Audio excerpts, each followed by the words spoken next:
அனைவருக்கும் வணக்கம். இந்த பகுதியில் நம்ம பார்க்க போறது சிவன் அவரோட உருவமும் அதற்கான விளக்கமும் பார்க்க போறோம். சிவன் அப்படின்னு எடுத்துட்டீங்கன்னா அவர் எப்பயுமே பத்மாசன நிலையில அமர்ந்திருப்பாரு. அவரோட கண்கள் ஒளி மிகுந்ததா இருக்கும். அதுலயும் முக்கால் பாகம் மூடிய நிலையில இருக்கும். இரு புருவங்களுக்கு நடுவுல நெற்றிக்கண் இருக்கும். நெற்றியில திருநீற்றால 3 கோடுகளும் செம்மை நிற முடியோடையும் அவர் இருப்பாரு. அது சடைமுடின்னு சொல்லுவாங்க. அவருடைய தலையில கங்கை ஆறா பெருக்கெடுத்து ஓடிட்டு இருக்கும். அவரோட தலையில பிறை நிலாவ அவரு தலையில சூடி இருப்பாரு. சிவனுக்கு பிடிச்ச கொன்றை மலர தலையில அணிஞ்சிருப்பாரு. உடல் முழுவதும் திருநீர கோடுகளா போட்டிருப்பாரு. கைகளிலும் கழுத்திலையும் ருத்ராட்ச மாலையும், கழுத்துல பாம்பும் உடுக்கையும் சூலாயுதத்தையும் அவர் வைத்திருப்பாரு. அவரோட வாகனமா காளை மாட்டை வச்சிருக்காரு. அவரோட இடையில புலித்தோலை அணிஞ்சிருக்காரு. கைலாய மலைய வீடா வைத்திருக்காரு. நடனத்தை உருவாக்குனதுனால நடராசனாவும் அவர் இருக்காரு. இந்த பிரபஞ்சத்தோட அதிர்வுகளை எல்லாத்தையுமே கடந்து ஒரு சலனமில்லாத முகபாவனையோட அவரு நம்ம காட்சி தருவாரு. இது போல இன்னும் நிறைய விஷயங்கள் நமக்கு தெரியாம இருக்கு. இப்ப இது ஒவ்வொன்றுக்கான அர்த்தங்களை நம்ம பார்க்கலாம். அதுல ஃபர்ஸ்ட் ஒன் நெற்றிக்கண்.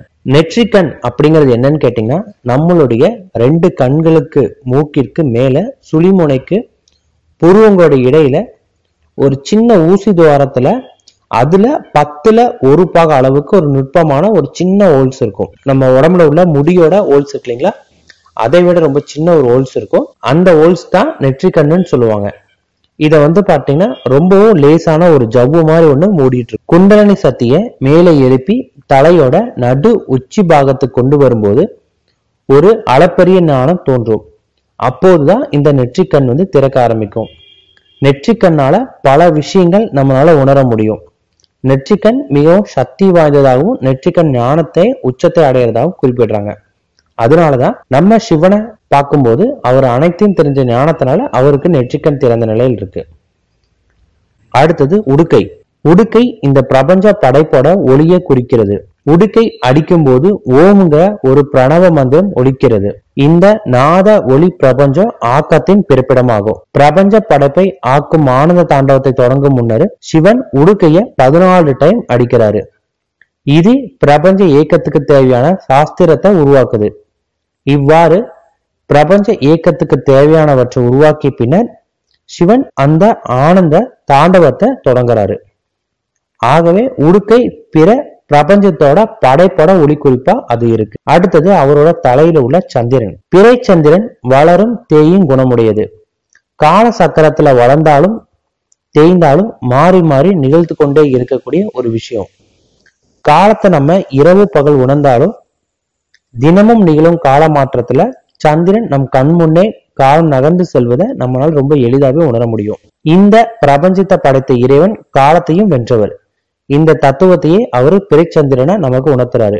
அடுத்தது அவர் நெற்றில உள்ள திருநீரு 3 கோடுகள். இந்த உலகத்துல பிறந்த உயிரினங்கள் யாவும் இறுதியில தீயில வெந்து சாம்பலாகும். இந்த தத்துவத்தை தாங்கிய திருநீரு.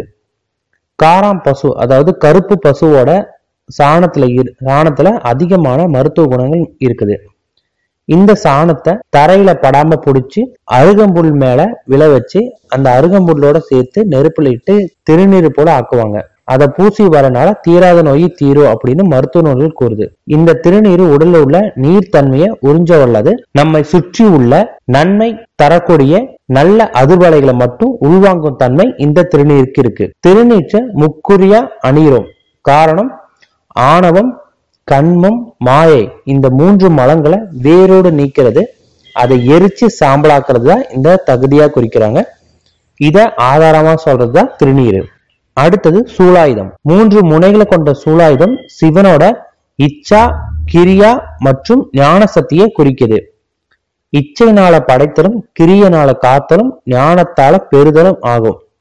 இந்த ஆயுதம் வல்வினைகளை அழித்து நன்மையை பயப்பதா இருக்கும் உங்களுக்கு. அடுத்தது கொன்றை மலர். ஆண்டுக்கு ஒரே ஒரு டைம் மட்டும்தான் இந்த கொன்றை மலர் பூக்கும். கோடையோட துவக்கத்துல மலர்க்கூடியது இந்த கொன்றை மலர்கள். இதற்கு சொர்ண புஷ்பம் அப்படின்னு ஒரு பெயரும் இருக்கு. சரக்கொன்றை, சிறு கொன்றை, செங்கொன்றை, மஞ்சள் கொன்றை, மைக்கொன்றை, மயில் கொன்றை, புலிநகை கொன்றை, பெருங்கொன்றை அப்படின்னு இதுல பல வகைகள் இருக்கு. தமிழகத்தை பொறுத்தளவுக்கு காடுகள்ல சார்ந்த பகுதிகளும் முல்லை பகுதியும் உரிய மரமாவும் இந்த கொன்றை இருக்கு. கொன்றையோட மரம் ஈடு இணையற்றது. சரக்கொன்றை ஒரு சிறந்த நோய்க்கொல்லியாகவும் கண் நோய், மலச்சிக்கல், தோல் நோய், சர்க்கரை நோய், சளி, பல் மற்றும் வேறு நோய்களை குணப்படுத்துறது இந்த கொன்றை. இதை காரணமா வச்சுதான் கொன்றை மலரை சிவன் தரிச்சிருக்கிறாரு. அடுத்தது புலித்தோல். புலி மிகுந்த ஊக்கமுடைய விலங்கு. புலித்தோல் இயற்கையோட சக்தியை குறிக்குது. இது உலகத்தோட ஆக்க சக்திகளுக்கு மூலமா இருக்குது. புலித்தோல் மேல அமர்ந்திருப்பவருக்கு எல்லா விதமான சக்திகளும் அப்பாற்பட்டவரை உணர்த்துகிறது. அது மட்டும் இல்லாமல் புலிங்கிறது ரொம்பவும் வேகமா செயல்படக்கூடிய ஒரு ஒண்ணு. அந்த தோலை நம்மளோட காமத்தை அடக்கிறதுக்காக அவர் தன்னோட இடுப்புல இறுக்கி கட்டியிருக்காரு. அடுத்தது ருத்ராட்சம். ருத்ராட்சம் மாலை இமயமலையில உண்டாகக்கூடிய ஒரு மரத்தோட விதையாகும். இந்த ருத்ராட்சம் மனித உடல்ல ஏற்படக்கூடிய பலவிதமான நோய்களை நீக்கும் தன்மை இருக்கு. ருத்ராட்சம் மனித உடல்ல அதிக வெப்பத்தை உறிஞ்சக்கூடியது. மனித உடல்ல வெப்பம் அதிகரிக்கும் போது வயிற்றிலையும் வாயிலையும் புண் உருவாகுது. பஞ்சபூதங்கள்ல வெவ்வேறு செயற்கைய நவகிரகங்களாகும். இந்த நவகிரகங்களால உண்டாகக்கூடிய பாதிப்புகளை குறைக்கிறதுக்கு ருத்ராட்சம் மிகப்பெரிய பங்கு வகிக்குது. அடுத்தது அவர் தலையில உள்ள கங்கை. கங்கை நதி வளமையும் செல்மையும் செழிப்பையும் கொடுக்கக்கூடிய ஒண்ணு. மானுட நல்வாழ்வுக்காகவும் நல்ல ஞானம் ரொம்ப அவசியம்.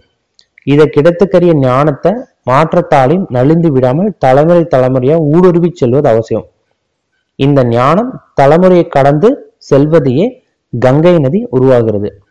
இந்த ஞானம் எல்லா உயிர்களுக்கும் நல்வாழ்வையும் அமைதியும் கொடுத்து கொண்டே இருக்கும். அடுத்தது சிவனோட வாகனம், அதாவது காளை. இதை விடை வாகனம்னு சொல்லுவாங்க. நந்தி தேவர். நந்தின்ற சொல்லுக்கு எப்போதும் ஆனந்த நிலை இருப்பவர் அப்படின்னு பொருள் இருக்கு. இளமையும் திட்பமும் வாய்ந்தவராக நந்தி தேவர் கருதப்படுறாரு. நந்தி வெண்மையாகிய தூய்மையும் ஆண்மையும் நிறைந்த இது தர்மத்தை குறிக்கிறது. தர்மமே இறைவனை ஓங்கி தாங்குகிறது. சிவபெருமானுடைய ஆணைக்கேற்ப இந்த கலியுகத்தை ஒரு காலம் மட்டுமே தூக்கி நிற்கும் நந்தி சிவனிடம் பெற்ற வரத்துக்கேற்ப எல்லா கோவில்களிலும் சிவன் முன்னே அவரை நோக்கியபடியே இருக்கும். ஆன்மாக்களாகி நாம் நம் கவனத்தை நந்தி போல எப்போதுமே இறைவன் மீது நோக்கி இருக்குங்கிறத இந்த நந்தி தேவர் குறிக்கிறாரு. அடுத்தது சிவன் கழுத்துல உள்ள பாம்பு. பாம்பை கண்டா படையும் நடுங்கும் அப்படின்னு பழமொழி இருக்கு. நம்மளுடைய மூலாதாரத்துல குண்டலினி சக்தியாக சிவம் அசைவற்ற ஒரு பாம்பு போல உறங்கிட்டு இருக்காரு. இதை நம்மளுடைய மூச்சு பயிற்சி மூலியமா எழுப்பி முதுகு தண்டின் வழியா தலைக்கு ஏத்தி சக்தியும் சிவனும் சேரும்போது ஒரு அளப்பரிய ஞானம் உண்டாகுது. ஒருவனுக்கு 8 சித்திகளும் இதனாலேயே கிடைக்க ஆரம்பிக்கும். இந்த தத்துவத்தை விளக்கவே குண்டலினி சக்திய பாம்பை தன் கழுத்துல அணிந்திருப்பதா தெரிவுபடுத்துறாங்க. இப்ப நம்ம சொன்ன எல்லாமே சிவனோட அம்சத்தை குறிப்பிட்டதா உங்களுக்கு இருக்கும். மிக்க நன்றி.